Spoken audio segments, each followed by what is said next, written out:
So hello guys, hello mga Dayandong. So let's have to eat for lunch. So I have lunch for today. I have fried rice with eggplant. This is my first time to do this. Nagisa ko og rice na akong gihaluan og eggplant. So let's try this together guys. And I have some egg right here and sardines.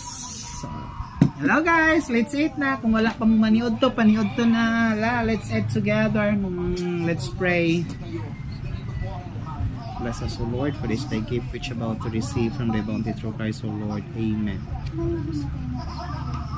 Okay, let's eat guys. So let's try first our fried rice with eggplant.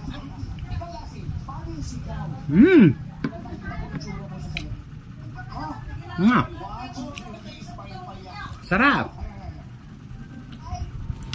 Sarap siya. In fairness ha, masarap siya.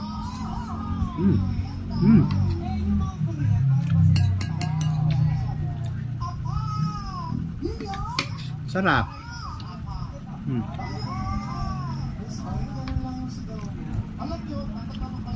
So this is my first time to make fried rice with eggplant.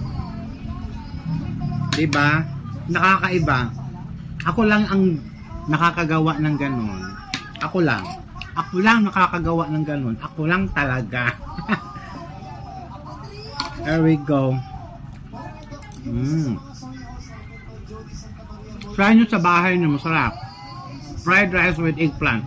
Yung pag-slice nyo sa eggplant, manipis lang para maluto talaga siya. Unang-una, gisa kayo ng bawang.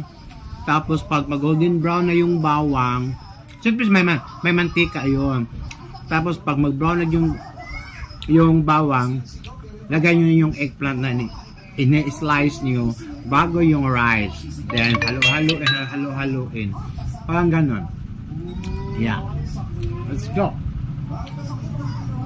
Yeah, let's go. That's it. So, sarap to.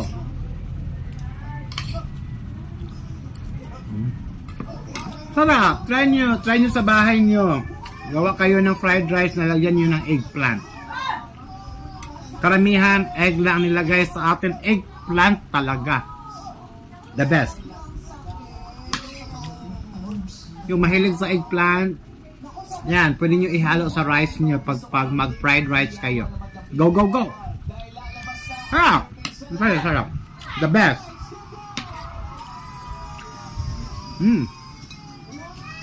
Sarap niya. First time to ha. First time in the making. Walang nakakagawa nito. Ako lang. Man, sarap talaga. Sarap.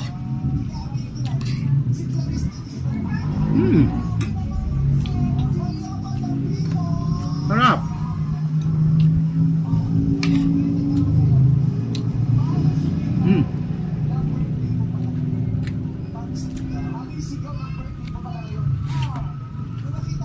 Subukan nyo guys. Subukan nyo. Hindi kayo magsisisi. Timplahan nyo lang ng magic sarap. Kung mahilig kayo sa magic sarap or ginisa mix or yung pork mix, parang something like that. Sarap. Sa akin, ginisa mix lang ang gamit ko eh. Magic sarap lang. Magic sarap. Sarap. Fairness ha. The best. Try nyo. Okay. Kain muna ako ng lunch ko.